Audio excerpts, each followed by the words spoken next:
Will poor Shuggie escape this awful situation he is in? Will Agnes get better? I'm Roger and this is Bookshook, and today's podcast is all about the second half of Shuggie Bain by Douglas Stewart. So the idea of the podcast is that we'll spend a month reading a book, hopefully together. I'll split the book into two halves and discuss the first half on the second Friday of the month and the second part on the last Friday of the month. I'll be sharing your thoughts and mine, asking loads of questions, discussing ideas, making predictions, and we'll decide what type of person would recommend the book to, if at all. I'd love you to read alongside. Of course, you don't have to read anything at all. You can Audible or just listen to the podcast, since I will be summarising what happens, but be aware there will be spoilers. The book also deals with very adult themes, so please do check the content of the book before proceeding. I have edited out all swear words to keep the podcast within the not explicit category. Apologies to the author. You can leave a comment or start a conversation at the Bookshook YouTube channel or send an email to bookshook@yahoo.com. I love reading your comments. Welcome to Bookshook.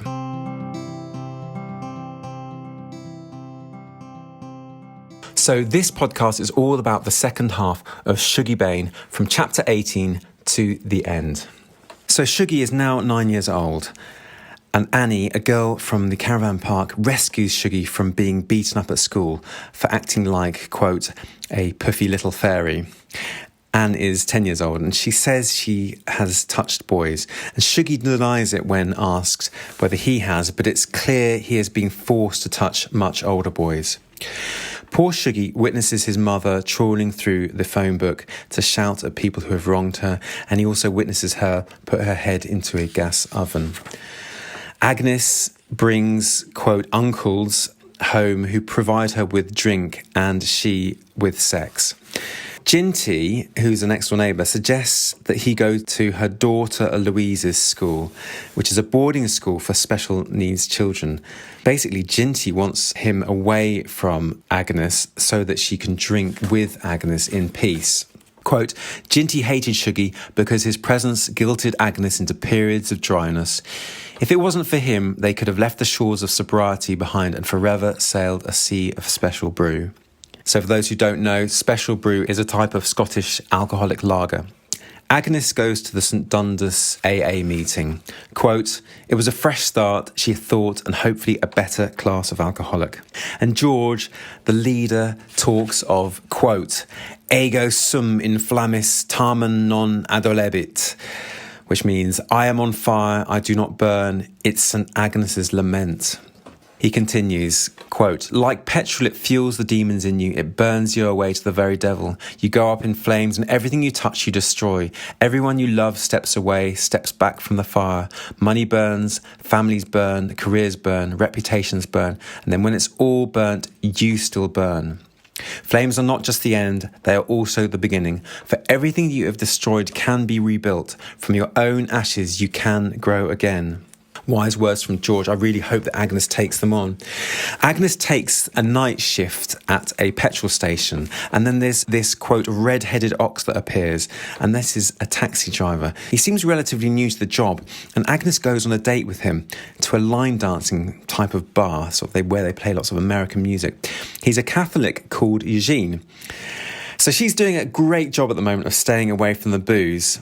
Eugene tells how his wife died of cancer, and there's a couple, Leslie and Leslie, that's EY and IE, who appear, and a bombshell is dropped. It would appear that Colleen, who is this quite antagonistic next-door neighbour of Agnes, is Eugene's sister.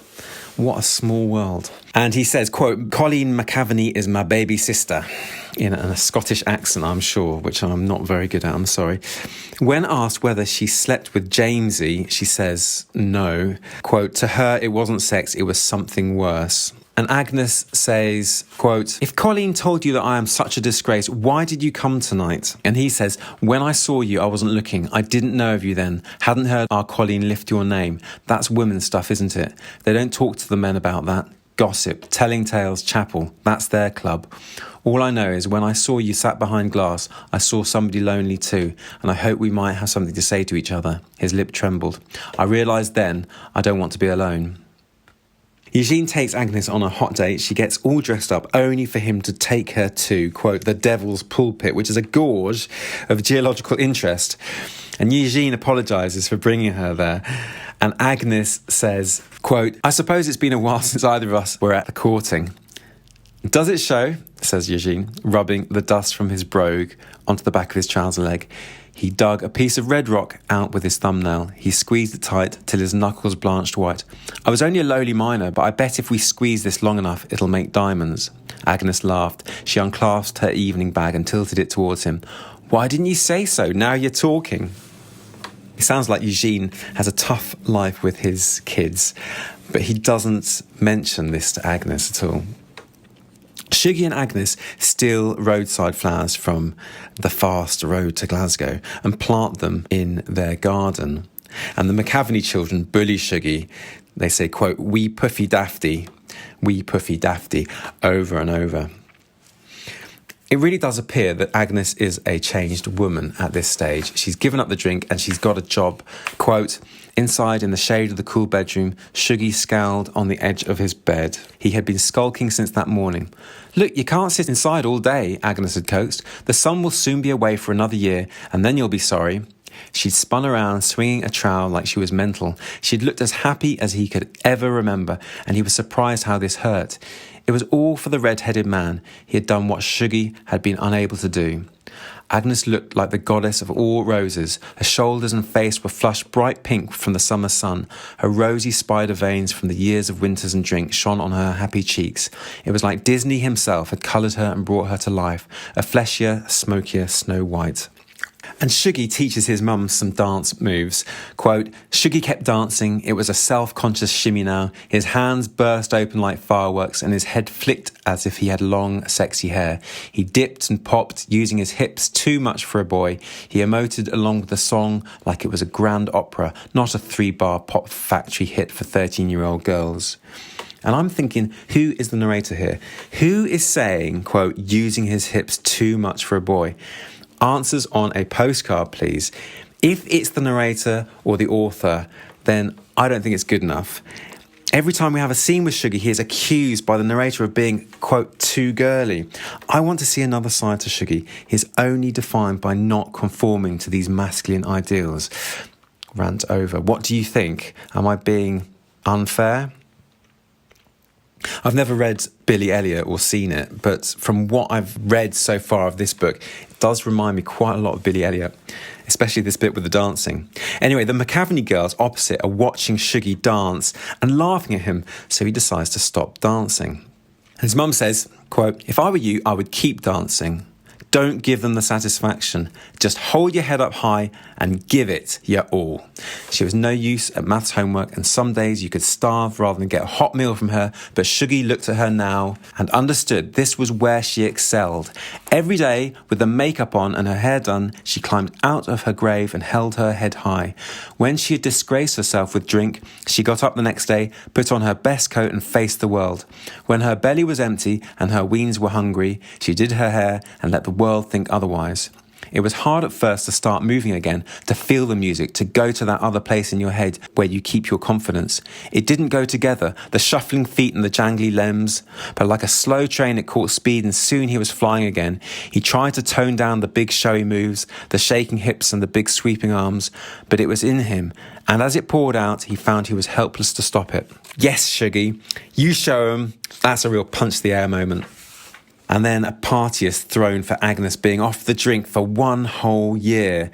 And Shuggie says to Eugene, quote, "Mr. McNamara, I won't like you if you disappoint her." For a while, Eugene said nothing. The strange little boy had stunned him to silence. "You know, son, maybe it's time you thought more about yourself. Leave your mummy be for a while. I can take it from here. You should get out and play with some weens your own age. Try to be more like the other wee boys." There we go again. Quote, "be like the other boys." Not anyone has said, just be yourself. Agnes has said, stand up to them. And we're all waiting for the climax of the novel where everyone says, permission to be yourself, Shuggie. Let's hope we see that. Anyway, the party ends with Eugene heading to get more fares for the night and Agnes taking a couple of Valium. Now, it's Shuggie's 11th birthday. His dad gives him some football boots, and when he leaves, Shuggie kicks them away. Quite right, too. He leaves 6 cans of special brew in the birthday bag for Agnes. Quote, if she didn't have a man, then he wanted to know why she'd stopped bothering him. She had hurt his ego in an unexpected way. And Shug comes into the house and surprises Agnes by saying Catherine is having a baby, and Agnes tries to conceal her shock at the news. Quote, and this is Shug speaking, wee Peggy Bain is flying out there, to support her when the bairn comes. Times like this, he added cruelly, you need your mummy, even if a mother-in-law is all you have. Peggy is Shug's sister-in-law, Rascal's wife. What a nasty piece of work to say that, hey? Eugene takes Agnes to a fancy restaurant, and he's very naive about alcoholism. Quote, I don't mean to bring it up again, said Eugene awkwardly. It's just, I'm trying to understand, I suppose. But, well, have they people, the people at the AA, told you when you would get better? And Agnes says, they tell all of us that we will never get better. At least, she added, looking at him directly, not in the way you mean. And Eugene says, if we made a go of this, don't you think that would keep you off it?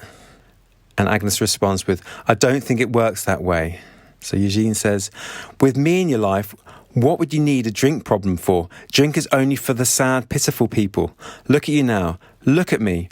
The pastel-jumpered couple at the next table made a distasteful cough. Eugene lowered his voice again. Look, all I'm saying is, I like you. I think you're that smashing.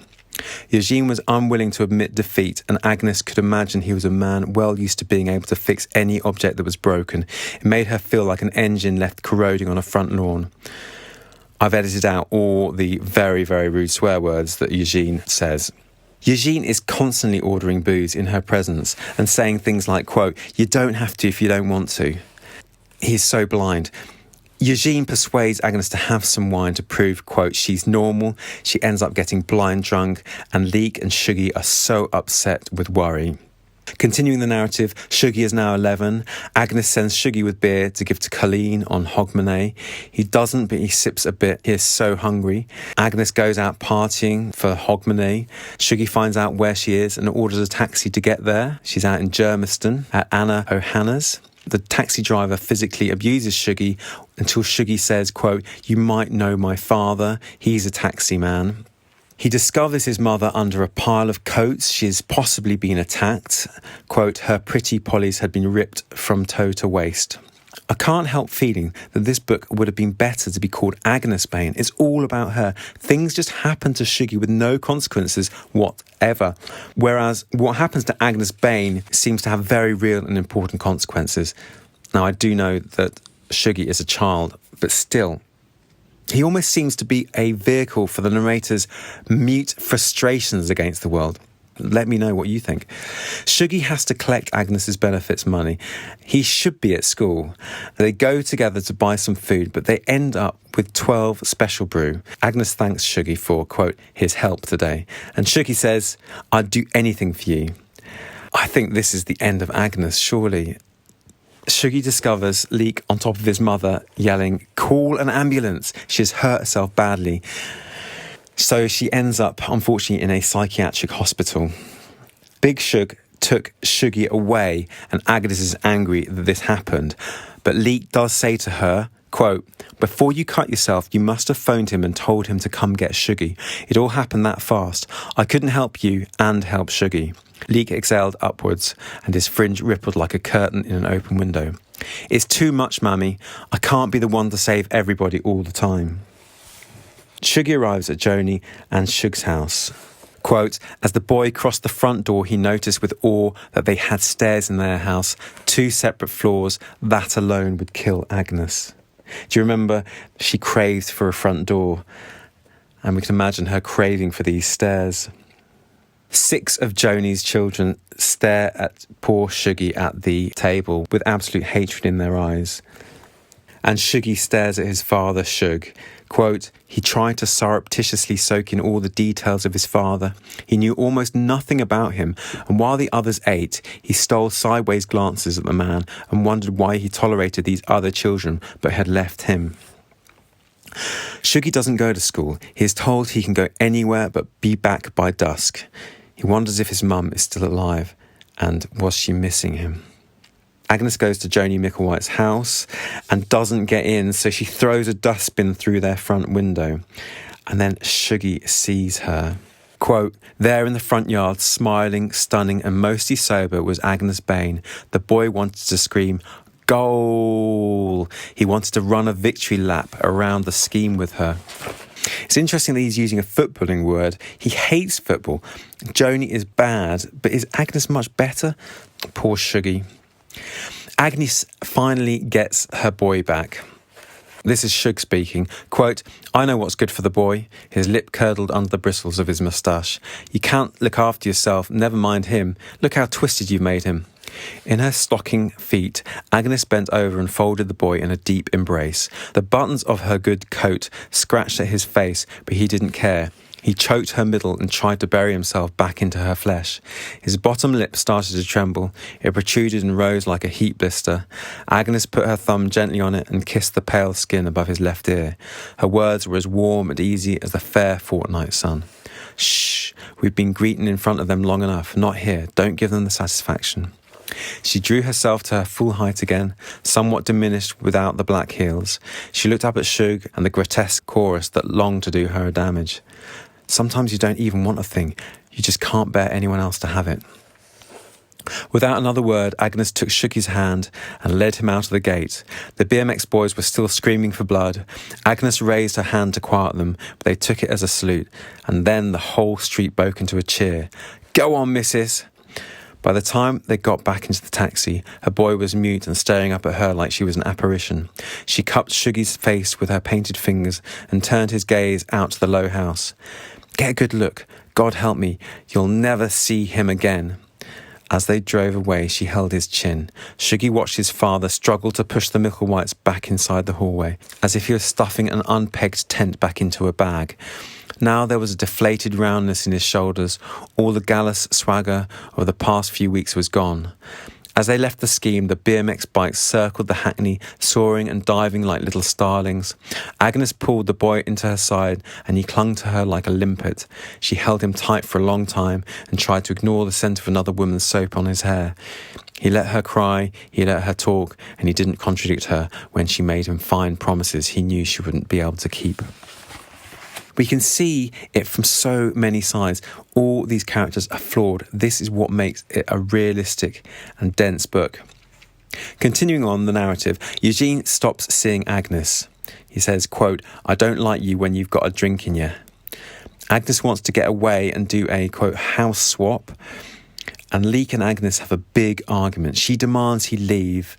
As he packs his things, he says to Shuggie, quote, you are the man of the house now. You have to look after her, shield her from her friends. She'll never get better. Continuing on, Agnes and Colleen argue. Agnes tells Colleen that she had sex with, quote, her man, Jamesy. And Agnes, you can see her making terrible decisions. Francis McGavany and his sisters try to lure Shuggie out with bullying words from his house. Then we have a scene where Agnes is eyeing up things to buy from a catalogue when they make it to the city. Quote, Shuggie watched her and said under his breath, why can't I be enough? But she wasn't listening. Agnes says she'll give up booze when she gets to the city, and Shuggie doesn't believe her. She gets mad with him and pours all her remaining alcohol down the sink. Quote, no more drinking for me. I'm not saying it'll be easy, and that's the best thing about the city. No one will know us from Adam. And you can be like the other boys. We can be brand new. Continuing the narrative, they do arrive at the new flat in the bustling city. Quote, Shuggie hooked her hand in his. It felt small to him all of a sudden. She was wearing every ring she still owned, but despite the chilled metal, he could feel the nerves and the clammy want in her palm. Let's promise to be brand new. Let's just promise to be normal, he prayed as they held hands like newlyweds. There's so many rings in this novel. Agnes immediately starts drinking, and Shuggie goes to the secondary school. And the teacher uses sexist language in the class. Listen to this. Quote, let's go for the record, and then you can all get back to talking about your earrings and perms and that, he paused. And that's just the boys. This teacher is just terrible. Shuggie gets bullied for, quote, sounding posh when he uses the word enrollment. Quote, listen to that voice, said another boy with tight curly hair. He opened his eyes wide like he had hit the bullying jackpot. Here, posh boy, where'd you get that accent? Are you a wee ballet dancer or what? I've removed all the swear words. This is one bad teacher that allows this to happen and allows the really bad swearing to happen. Shuggie says, quote, "It was clear now, nobody was going to be made brand new." Poor Shuggie constantly refers to a magazine of outdated football scores, which he thinks might make him normal in some way. There's a boy, Keir, who's a neighbour. He sets Shuggie up with a girl called Leanne. Shuggie does not want to make out with Leanne. Instead, they both discuss the sadness of living with alcoholic parents. Continuing on, Shuggie is now nearly 15. He comes home from school hungry, asking his mum for some food, but there isn't any, and it's all been spent on booze. And the older kids have been stealing his school lunch tokens, so he's so hungry, he contemplates stealing crisps. Quote, 4 or 5 packets, he thought, and then neither of them would be hungry anymore. His mother ends up calling him a taxi and shooing poor Shuggie out of the house. This is possibly him leaving home for good. He gets a taxi to Leek's tenement. A taxi comes to the door with custard and Agnes's telephone, and Leek believes it's a sign that she's going to end it all. And Leek says to Shuggie, "Take yourself home." The police find Agnes walking by the Clyde. Shuggie cares for her as she sleeps, but ultimately she takes her last breath. So poor Agnes, she never did defeat the demon booze. But now Shuggie is free. We go into the final chapter. We're back to the time and place of the opening chapter. That's 1992, South Side. Agnes is cremated. Shuggie and Leanne meet with Leanne's mother, who is a homeless drunk. She strips her of her dirty clothes and gives her some fresh ones. The novel ends with the hope that he and Leanne may go dancing together. Wow. So I just want to go through some of these ideas that we saw in the first half. Again, poverty is such a huge element of this book, and drink, obviously, and violence against one another and religion. We get more descriptions of Shug's rings. Quote, "He watched the light catch the gold of his rings and thought how his hands looked better after a week in the sun at Joni's caravan." And we have more of this idea of sex as payment. For example, Shona to the ice cream man, Gino. Another theme that continues all the way through, an idea, is the idea of predominantly females not being very nice to other females. For example, quote, "Waitress looked down at Agnes at her like she was a pest." And then we've got Leslie saying about Agnes not realising who she is. Quote, "That place is going to the dogs since that colliery shut. I heard all about the Valium nonsense. Oh, and I heard all about that alky whore that moved in across the street." She turned to Agnes, expecting some solidarity between women. "In my day, the chapel would have moved someone like that along. It's no right having a woman like that amongst good families." And then Colleen is horrible to Agnes as well. Quote, "Eugene only came to you in the night because he was that embarrassed by you, creeping around like a thief. That's why only taxi drivers will have you, isn't it? So they don't have to be caught by your side in the daylight." And another idea that we have a lot of is this keeping up with the Joneses. When Agnes says she wants her own front door, and then we've got that quote about the stairs, how Shuggie thinks that her mother would be very, very jealous of these stairs. And then the coin meter on the TV. Quote, "Shuggie noticed that it didn't have a coin meter. Wait till I tell her that," he thought. We've got a lot of jewellery again. Ginty St. Christopher's medallion. Quote, "Shuggie had Ginty on the floor and her St. Christopher medallion was broken at the lock. When Leek later asked him what had happened, the boy could only remember twisting her big toe till it cracked. It wrenched and twisted until her knee buckled and she fell screaming for mercy out of the chair." And then we have quite a lot of sexism as well. We had that teacher, but also the narrator seems to be quite sexist. Listen to this. As the mum is leaving, Shuggie, quote, "showered her cheeks with kisses until, giggling like a schoolgirl, she had to push them away and check he hadn't ruined her blush." That's the narrator. And then I've mentioned already about the religion, Catholics and the Protestants. Have a listen to this. This is towards the end of the novel. This is Leanne speaking. Quote, "Why do you speak so funny?" she said without smiling, the wrinkles still on her nose. "What school do you go to?" The girl stepped further out into the daylight of the close, and Shuggie realised her face wasn't actually dirty but covered in 1,000 beautiful freckles. Her raisin eyes still shot about, taking him in suspiciously. I go to the school up the road," he said. "That proddy dump?" "Yes." The girl sighed and the wrinkle fell off her nose. "Too bad. I go to St. Mungo. It's for Catholics." That's okay, says Shuggie. My mother is a Catholic, so I'm a halfer, I suppose. A thin smile spread across her lips. Doesn't matter round here. My brothers would skin me if they knew I was going around with a dirty orange dog. So ultimately, I think this is a novel about escape. Catherine escaped, Leek escaped, and now hopefully Shuggie has escaped the ravages of drink. Shuggie says, quote, this is towards the end of the novel, Shuggie says to Leek, quote, "Why did you never come back for me?" Leek took his eyes from the television and met Shuggie's stare. He hooked his hand around the back of his brother's neck. "That's not fair, Shuggie. How am I meant to raise you? What have I got? Besides, you're still lying to yourself. Look at you. No one can help you but you, Shuggie. I mean, think about it. Think how long it took for me, and in all that time, Kath never once came back for me." Ultimately, Shuggie finally escapes. If the title had been Agnes Bain, the overall feel of the novel would have been far too bleak. By calling it Shuggie Bain, I think the optimism in Shuggie's final dancing steps somehow makes the novel more palatable. Does that make sense? What do you think? It's certainly very bleak for a number of reasons.